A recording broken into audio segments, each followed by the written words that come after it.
Part 1. The Ruby. On a tall column in the city, there is a statue of the Happy Prince. He is covered with gold. He has 2 blue sapphires for eyes. On his sword, there is a big red ruby. He is very beautiful. Everyone in the city likes the statue of the Happy Prince. "Look at the Happy Prince," says a mother to her little boy. "He never cries. He is always happy." One night, a little swallow flies over the city. His friends are in Egypt, and he wants to go there too. He sees the statue on the tall column. "Oh, what a beautiful statue! I have a golden bedroom. I can sleep here near the prince's feet," he says to himself.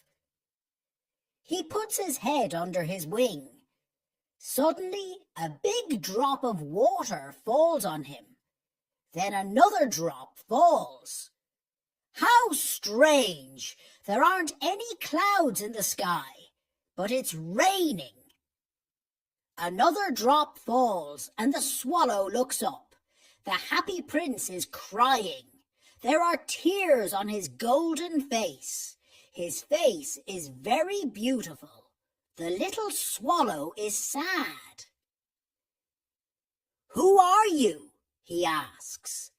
"I am the Happy Prince." "Why are you crying?" asks the swallow. "The people in the city call me the Happy Prince. In the castle I was happy. Everything there was beautiful. But now I am on this high column, and I can see all the misery of my city. My heart is made of metal, but I cry. Look over there. There is a poor house. One of the windows is open. I can see a woman. She is very poor. There is a boy in bed. He is not well. He wants some oranges. His mother has nothing to give him except water. He is crying. Swallow, little swallow, can you take her the ruby from my sword?" "I must go to Egypt," says the swallow. "My friends are there. They fly up and down the Nile River. They talk to the flowers. They sleep in the tomb of the great king."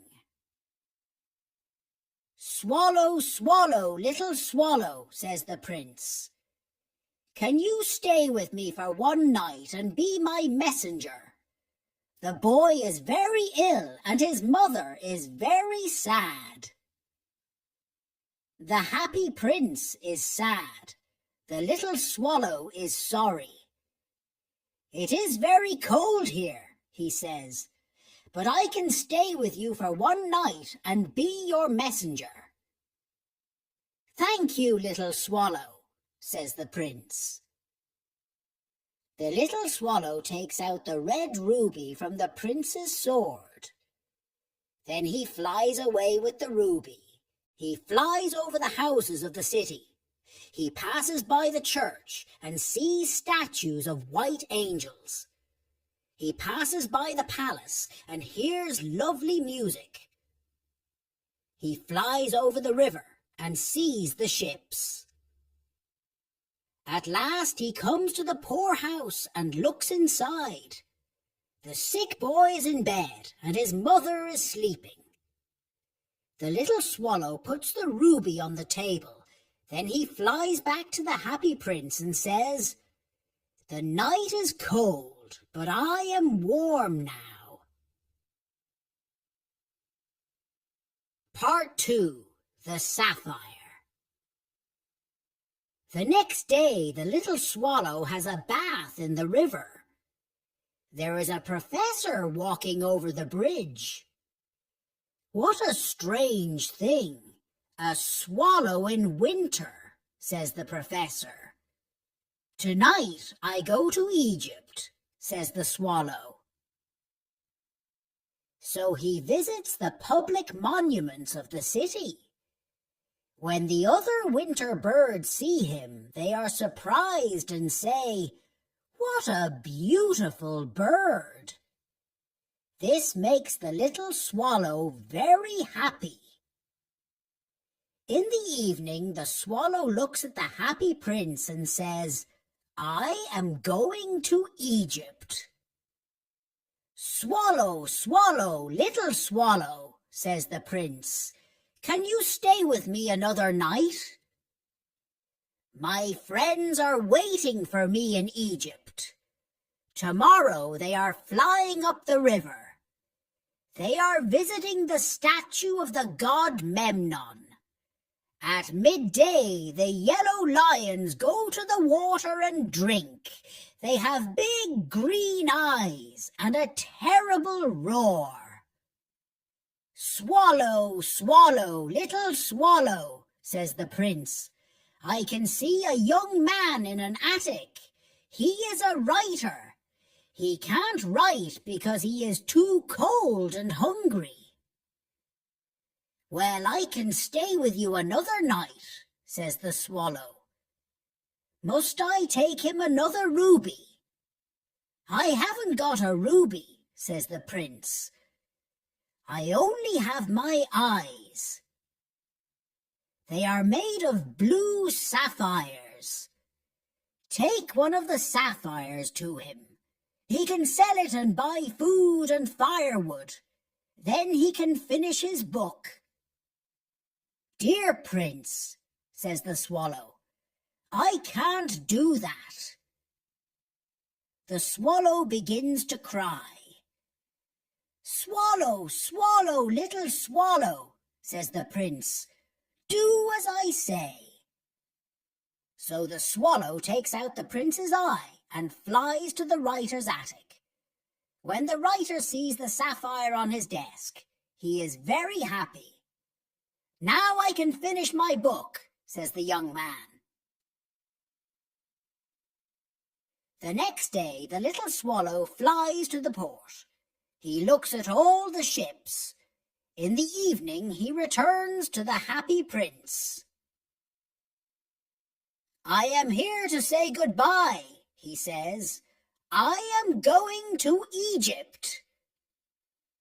"Swallow, swallow, little swallow," says the prince, "can you stay with me another night? It is winter and it is cold here. In Egypt the sun is warm. My friends are making a nest. Dear prince, I must leave you. Next spring I can bring you a ruby and a sapphire." "In the street below," says the happy prince, "there is a little match girl. Look, her matches are falling in a puddle of water. Now she can't sell them. She is crying. She is poor and has no shoes. Take my other eye and give it to her." "I can stay with you another night," says the swallow. "But I can't take out your other eye because then you can't see." "Swallow, swallow, little swallow," says the prince, "do as I say." So the swallow takes out the prince's other eye. He flies to the little match girl and puts the sapphire in her hand. "What a lovely piece of glass," says the little girl. She laughs and runs home. The swallow returns to the prince. "You can't see now. I want to stay with you always." "No, little swallow," says the poor prince. "You must go to Egypt." "I want to stay with you always," says the swallow. Part 3. The Broken Heart. The next day, the swallow tells the prince stories about strange places. In Egypt, there are red birds called ibises. They stand by the river Nile and catch fish. There is a sphinx, too. It is very old and lives in the desert. It knows everything. There is a big green snake. It sleeps in a palm tree. "Dear little swallow," says the prince, "you tell me about marvelous things, but misery is the biggest mystery. Fly over the city and tell me what you see." So the little swallow flies over the city. He sees rich people in beautiful houses. He sees poor people in dark streets. He sees hungry children with white faces. They are very cold. He flies back to the prince and tells him everything. "I am covered with gold," says the prince. "You must take it off. Then we can give the gold to the poor." The swallow takes off the gold, leaf by leaf. He takes it to the poor. Now the prince looks dull and grey. The children's faces are happy. They laugh and play in the streets. "We've got bread now," they say. It is winter, and it is very cold. There are some little boys skating on the ice. They are wearing red caps. The poor little swallow is very cold. He does not want to leave the prince. He loves him very much. "Goodbye, dear prince. I am dying," says the poor little swallow. He kisses the happy prince and dies near his feet. Prince. At that moment there is a strange noise inside the statue. The prince's metal heart is breaking. It is certainly very cold. The next morning, the mayor of the city looks at the statue. "Dear me, the prince looks very ugly." "Yes, he looks very bad," say the mayor's friends. They always agree with the mayor. "There is a dead bird near his feet. Birds must not die here." So they pull down the statue of the happy prince. They melt the statue in a furnace, but the broken heart does not melt. "How strange," says a worker. "The broken heart does not melt in the furnace. We must throw it away." The worker takes the broken heart and puts it near the dead swallow. "Bring me the two most precious things in the city," says God to his angel. The angel brings him the broken heart and the dead bird. "Very well," says God. "In my garden of paradise, this little bird can sing and the happy prince can live forever." The selfish giant part. One winter. Every afternoon the children play in the giant's garden. It is a big, lovely garden with green grass. Beautiful flowers grow there. There are 12 peach trees with delicate pink blossoms. The birds sit on the trees and sing sweet songs. The children listen to the birds. "How happy we are here," the children say. The giant is away. He is visiting his friend, the ogre. After 7 years, the giant returns home. When he arrives, he sees the children in his garden. They are playing. "What are you doing here?" he says in a loud voice. The children are very scared and run away. "This is my garden, says the giant. "Only I can play here." So the giant builds a high wall around the garden. Then he puts up a sign. "No one must enter."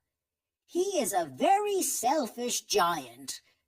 Now the poor children have no place to play. They can't play on the road. There are big stones on the road, and the children don't like them. After school, the children walk near the high wall. They talk about the beautiful garden inside. It is spring, and there are little blossoms and little birds everywhere. But in the garden of the selfish giant, it is still winter. The birds do not sing there because there are no children. There are no blossoms on the trees. A beautiful flower puts its head out of the grass. It looks for the children. It sees the sign and goes back into the ground. It goes to sleep. Only the snow and the frost are happy. Spring doesn't come to this garden, they say. We can live here all year. The snow covers the grass with her big white cloak. The frost paints the trees silver. The snow and the frost invite the north wind to stay with them. The north wind comes and blows all day in the garden. He has a big warm coat and a hat. "This is a wonderful place," says the north wind. "We must invite the hail." So the hail comes. He is dressed in grey. For 3 days he runs around the garden. Then he dances on the roof. There is a lot of hail. "Why doesn't the spring come?" asks the selfish giant. He sits at the window and looks at his cold white garden. The spring never comes, and the summer never comes. The autumn gives fruit to all gardens, but it doesn't give any fruit to the selfish giant's garden. "He is too selfish," the autumn says. "So it is always winter there. The north wind, the hail, the frost, and the snow live in the selfish giant's garden." Part 2. Spring. One morning the giant hears some lovely music. "It must be the king's musicians," says the giant. "A little bird is singing a lovely song. The hail stops dancing on the roof. The north wind stops blowing. There is a sweet perfume in the air." "I think spring is here at last," says the giant. He goes to the window and looks outside. What does he see? He sees something wonderful. There is a little hole in the wall. Now the children can enter the garden. There is a little child on every tree. The trees have beautiful blossoms. They are very happy to have the children. The birds are flying in the sky and singing. The flowers are laughing. There is happiness in the garden. But it is still winter in one corner of the garden. In that corner there is a little boy. He is very small and he can't climb the tree. He is walking around the tree and crying. The tree is covered with snow. The north wind is blowing. "Climb up, little boy," says the tree. But the boy is too small. When he sees the little boy, the giant's heart melts. "I am very selfish," he says. "Now I know why the spring does not come here. I must put that little boy on the tree.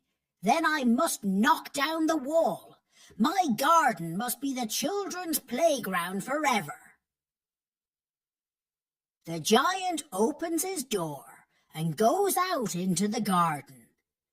When the children see the giant, they are afraid. They run away. The winter returns to the garden. The little boy does not run away. He is crying. The giant takes him in his big hand and puts him on a branch of the tree. Suddenly there are blossoms on the tree. The birds come and sing. The little boy is very happy. He kisses the giant. When the children see this, they come back to the garden. The spring comes back too. "It is your garden now, little children," says the giant. He takes a big axe and knocks down the wall. Part 3. White Blossoms. At 12 o'clock, people go to the market. They see the giant playing with the children in the beautiful garden. The children play all day. In the evening, they say goodbye to the giant. "Where is the little boy?" asks the giant. "We don't know," answer the children. "You must tell him to come tomorrow," says the giant. "We don't know where he lives," say the children. The giant is very sad and says, "He is my little friend, and I want to see him." Every afternoon, after school, the children play with the giant. The giant is very kind to the children, but he wants to see his first little friend.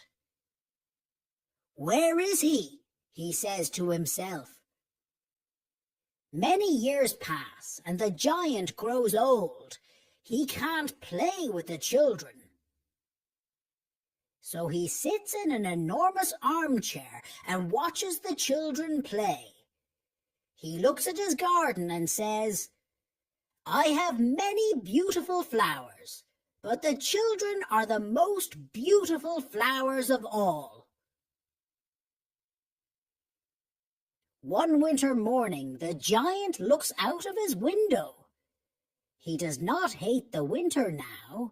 He knows that the spring is sleeping and that the flowers are resting.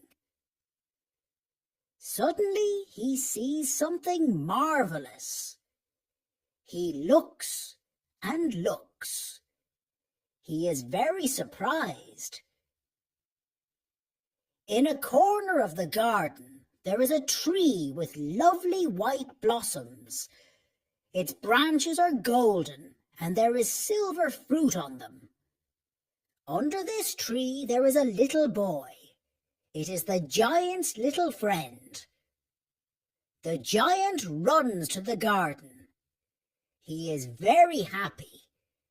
He runs across the green grass and goes to the child. When he is near the child, he becomes angry. He says, "What are these wounds?" There are the marks of 2 nails on the child's hands and feet. "What are these wounds?" says the giant. "These are the wounds of love," says the child. "Who are you?" asks the giant. The giant has a strange sensation. He kneels in front of the little child. The child smiles at the giant and says, "You let me play in your garden. Today you can come with me to my garden. It is paradise." When the children come to the garden, they find the giant dead under a tree.